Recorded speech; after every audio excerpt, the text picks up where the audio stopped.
보도의 진실과 시청자의 진심을 알아봅니다. YTN 뉴스 FM 열린 라디오 YTN. 저는 프로듀서 김양원입니다.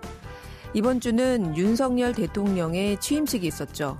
새 정부 내각을 책임질 장관 후보자들의 인사청문회도 치러졌습니다. 새 정부가 각기 다른 국민의 목소리를 어떻게 통합하고 코로나19의 긴 터널을 빠져나와 빨리 일상으로 회복할 수 있을까? 정책 방향을 논해야 할 때인데요. 새 정부 인사정책을 검증하고 대안을 제시해야 할 언론, 적절한 보도를 했을까? 전문가와 짚어보겠습니다. 또 K방역은 성공인가 아닌가? 검수완박이라고 하죠. 검찰 수사권, 기소권 분리 법안에 대한 팩트체크도 준비하고 있습니다. 오늘 순서 바로 시작하죠.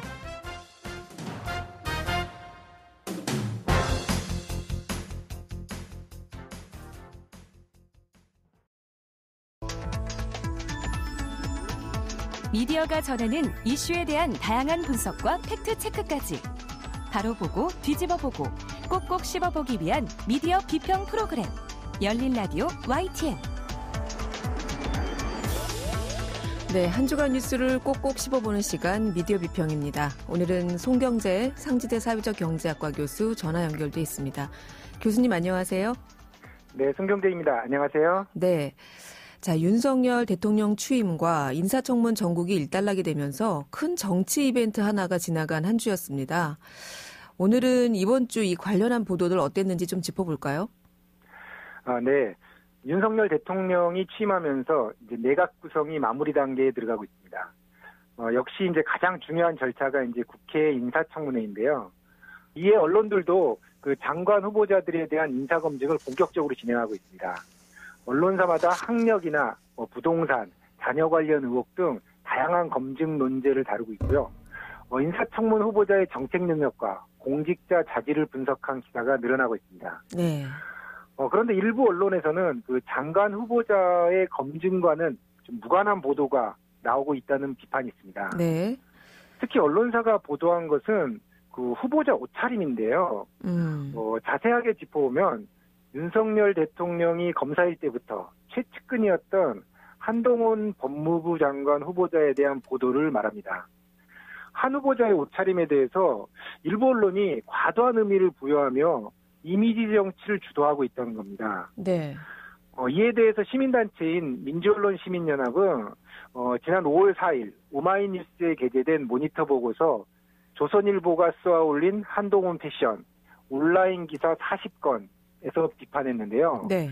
모니터 보고서에서는 그 4월 26일 그 조선일보의 칼주름 한동훈, 색색 블레이저 메르켈, 패션은 메시다 그 보도에서 나타난 바와 같이 유독 한동훈 후보의 패션 관련 보도가 많다고 지적하고 있습니다. 그 이전에도 대략만 살펴봐도요.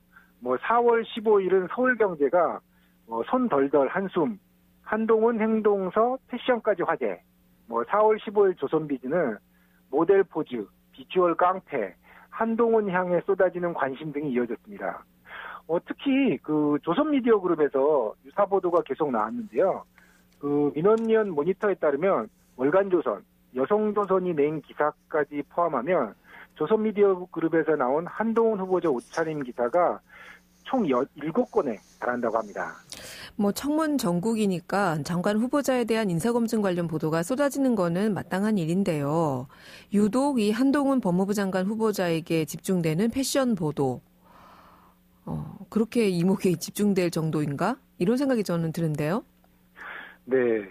이 패션 관련 뉴스를 사실 다른 언론사도 앞다퉈 보도하고 있는 형국입니다.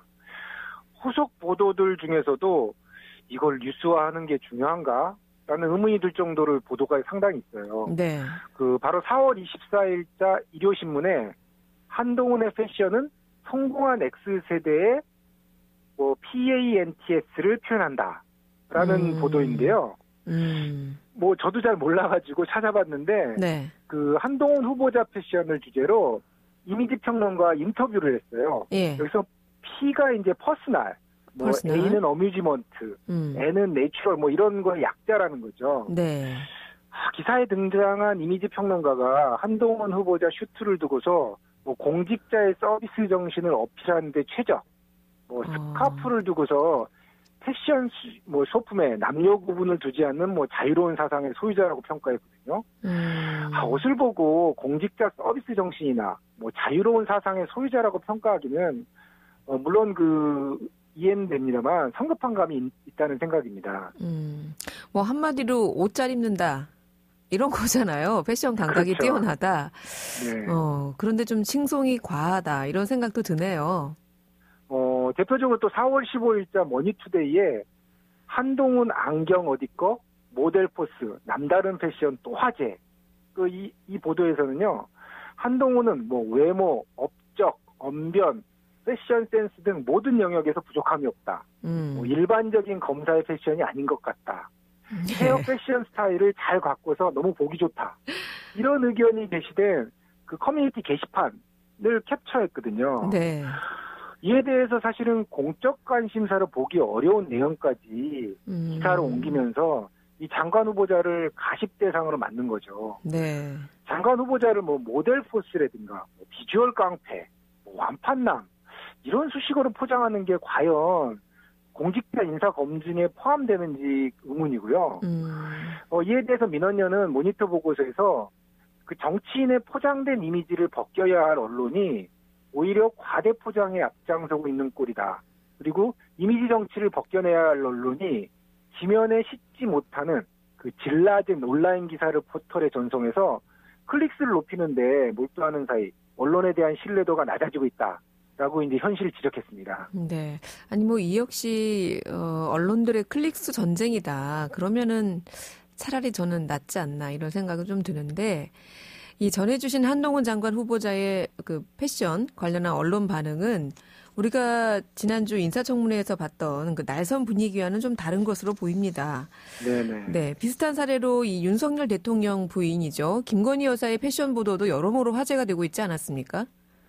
네, 사실 그 논문 표절이나 그 도이치모터스 주가 조작 의혹 등 논란이 되면서 김건희 여사의 경우는 그 취임식을 시작으로 이제 첫 공개 행보에 나서는 등 그간 좀 조용한 행보를 보였습니다. 네.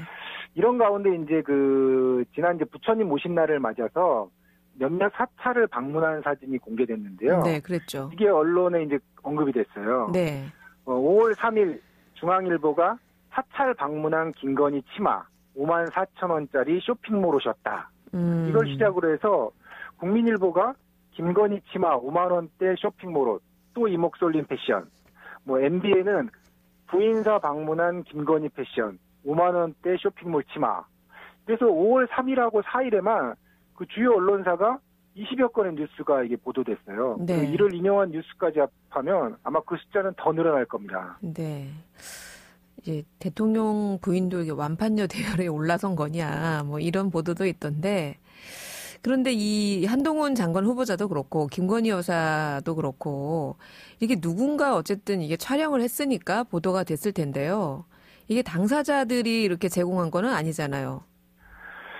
최근 그 김건희 여사 관련한 사진은 모두 독자 제공이라고 합니다. 근데 과연 독자 제공이 맞는지에 대한 의문도 제기되고 있어요. 그래요? 5월 5일자 미디어 오늘이 이번엔 김건희 5만 원짜리 치마 사진 제공 독자는 누구일까?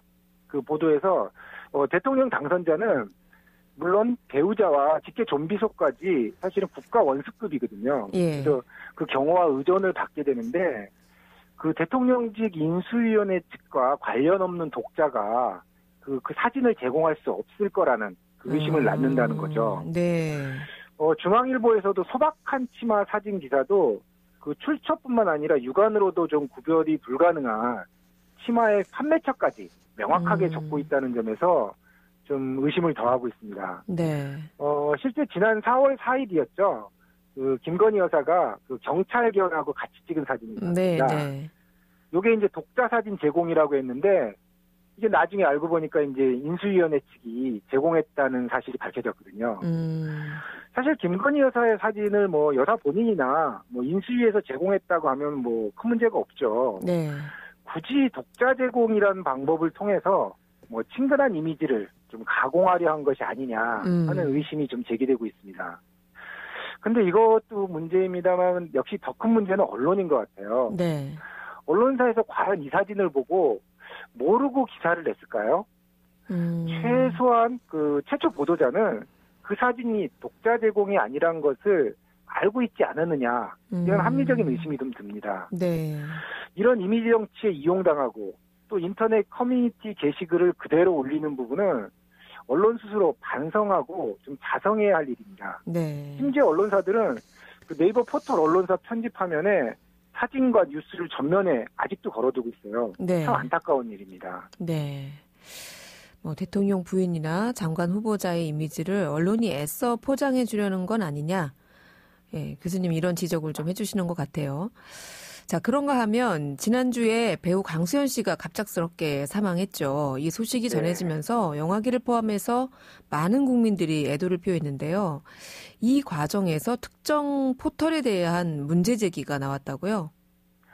네, 바로 이제 네이버인데요. 네. 네이버는 2017년부터 포털에 제공되는 뉴스의 그 하단에 네. 그 뉴스를 읽고 느낀 감정을 표현할 수 있도록 이모티콘 공감 버튼이란 걸 서비스했어요. 네네. 과거에는 좋아요, 훈훈해요, 슬퍼요, 화나요, 후속 기사 원해요. 이런 5가지 공감 버튼을 제공했는데 이게 지난 4월 28일부터 바뀌었습니다. 네. 쏠쏠 정보, 흥미진진, 공감 100배, 분석 탁월, 후속 강추, 이렇게 5가지 추천 버튼으로 대체됐는데요. 네. 사실 많은 이용자들도 모르게 기사 공감 버튼이 개편되었다는 점도 아쉬운 부분이지만 이용자들의 편의성과도 어긋난다는 비판이 있습니다. 네. 이에 대해서 5월 9일자 한겨레가 강수연 별세에도 슬픔 표현 못하게 만든 네이버, 이 보도에서는요, 배우 강수연 씨의 별세를 알리는 기사에 과거처럼 슬퍼요 표시가 없어진 것에 이용자들이 당황스럽다, 이런 반응을 소개하고 있습니다. 사실 저는 공감 이모티콘을 평소에 잘 안 써서 그런지 달라진 줄을 몰랐어요. 저도 그렇습니다, 사실은요. 예. 근데 뭐가 달라졌나 지금 말씀해 주신 걸로 이렇게 봤더니 화나요, 슬퍼요. 아무래도 좀 이렇게 좀 뭐랄까요, 부정적인 감정 표현? 이런 게 좀 없어지고 대신 새로 생긴 것들이 다 흥미진진하고 공감 100배 이렇게 좀 다 좋은 표현들만 있네요. 네. 왜 없어진 건가요? 사실 독자들이 자신의 느낌을 남기고 다른 사람과 비교하기 위해서 보통 포털에서 이제 뉴스 보거나 이런 버튼을 누르게 되는데요. 네. 이번에 이제 부정적인 감정 표현인 슬퍼요, 화나요 등이 없어진 거예요. 네. 이를 두고서 이제 앞서 이제 한겨레 보도에서는 좀 이용자 중심 개편은 아닌 것 같다, 이렇게 좀 꼬집었는데요. 이용자들은 당연히 뉴스 보고 기뻐하기도 하고 화도 슬퍼하고 이걸 당연하게 생각하거든요. 네. 그리고 한국 포털 뉴스 환경에서는 아무런 의견 없이 네이버가 갑자기 서비스 개편을 한 게 사실 당황스럽다는 반응이 많습니다. 또 일부 부정적인 감정인 화나요나 슬퍼요가 사실은 네이버 입장에서 이게 누구를 대상으로 한 것인지 모호하다. 이래가지고 이것을 조정을 했다라고 하는데 네. 사실 화나요, 슬퍼요 이것도 여론일 수 있거든요. 오히려 네이버가 사서 논란거리를 만들었다는 생각입니다. 그리고 개편을 하려면 좀 더 정교하게 이용자 입장에서 좀 디자인해야 되는데 그렇지 못한 것도 있는 것 같습니다. 네. 또 한 가지 이런 포털 뉴스 서비스들이 점점 바뀌고 점점 줄어들고 있다는 것도 주목해야 됩니다. 최근 3년 동안 포털 뉴스에서 사라진 서비스만 헤아려봐도 상당한데요. 실시간 검색어 서비스, 실검 서비스였죠. 예. 그리고 가장 많이 본 뉴스 통계, 네. 댓글 정책, 이번에 추천 버튼 이런 것도 변하거나 점점 줄어들었어요. 그러네요. 심지어 다운 포털 같은 경우는요. 이번 6일 지방선거가 30일도 남지 않았는데 지난 대선하고 같이 여전히 지방선거 특집 페이지를 만들지 않고 있습니다. 네이버 역시 지방 선거 특집 페이지가 만들었는데 과거보다 현저히 적은 분량의 특집 페이지만 운영하고 있어요. 네. 포털에서 이제 뉴스 관련 서비스가 줄어들고 있다는 것은 단순한 현상으로 봐서는 안 될 것 같습니다. 일부에서는 정치권의 과도한 개입과 공격에 시달리면서 이 뉴스 서비스가 줄어들고 있다는 지적도 있습니다만 무엇보다 포털 스스로가 뉴스 서비스 비중을 줄이고 있다는 게 분명한 것 같습니다. 뭐 얼마 전 인수위원회에서도 뭐 뉴스 제휴 평가위원회를 아예 공적 기구화하자 이런 이야기도 나왔거든요. 네. 그래서 포털뉴스와 관련해서도 앞으로 좀 큰 변화가 예상됩니다. 그래요. 이 포털뉴스 재평이라고 하는데 이 평가위원회도 개편하겠다. 이렇게 대통령직 네. 인수위원회에서 언급이 나온 만큼 이게 좀 가시화되면 교수님 다시 다뤄보죠, 뭐 우리. 네네. 네, 알겠습니다. 오늘 말씀은 여기까지 듣겠습니다. 고맙습니다. 네, 감사합니다. 네, 지금까지 송경재 상지대 사회적경제학과 교수였습니다. 진실을 전합니다. 진심을 다합니다. 시청자 여러분의 목소리에 귀 기울이는 YTN 뉴스 FM, 열린 라디오 YTN. 토요일 저녁 8시 20분과 일요일 밤 11시 20분에 방송됩니다. 네, 이번에는 YTN 라디오 프로그램들을 모니터링하고 평가해 보겠습니다. 오늘은 박채린 시청자평가원 전화 연결돼 있습니다. 평가원님 안녕하세요. 네, 안녕하세요. 네, 이번 주에는 어떤 프로그램 모니터링 하셨나요? 네, 이번 주엔 매주 오전 9시 38분부터 54분까지 방송하는 양소영 변호사의 상담소를 들었습니다. 4월 25일부터 5월 6일까지 2주간 이 방송을 들었습니다. 네, 양소영 변호사의 상담소 어떤 점부터 살펴볼까요? 네, 양소영 변호사의 상담소는 본격적인 사연 소개에 들어가기에 앞서 최근 사건 중 법률적으로 들여다볼 필요가 있는 사건을 간단하게 소개하고 있습니다.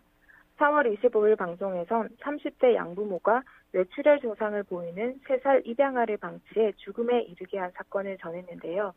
아동학대 문제의 심각성을 지적하기 위해 충분히 소개할 수 있는 사건입니다. 하지만 입양 가정에 대한 편견을 강화할 소지가 있는 사건 선택이었다는 점을 짚고 싶습니다. 2019년 보건복지부가 내놓은 아동학대 주요 통계를 살펴보면 모자가정, 부자가정을 포함해 친부모에 의한 학대가 전체 아동학대의 약 80%를 차지합니다. 입양 가족에서 학대가 발생한 경우는 0.3% 정도입니다. 입양 가족 당사자들은 0.3%라는 상대적으로 낮은 수치에도 불구하고 언론은 입양 가정에서 발생하는 아동 학대 사례만을 중점적으로 보도해 입양 가정에 대한 편견을 강화하고 있다는 지적을 지속적으로 해왔습니다. 네. 입양 가정에서 발생하는 아동 학대 사건을 보도하고 또 소개할 수도 있습니다.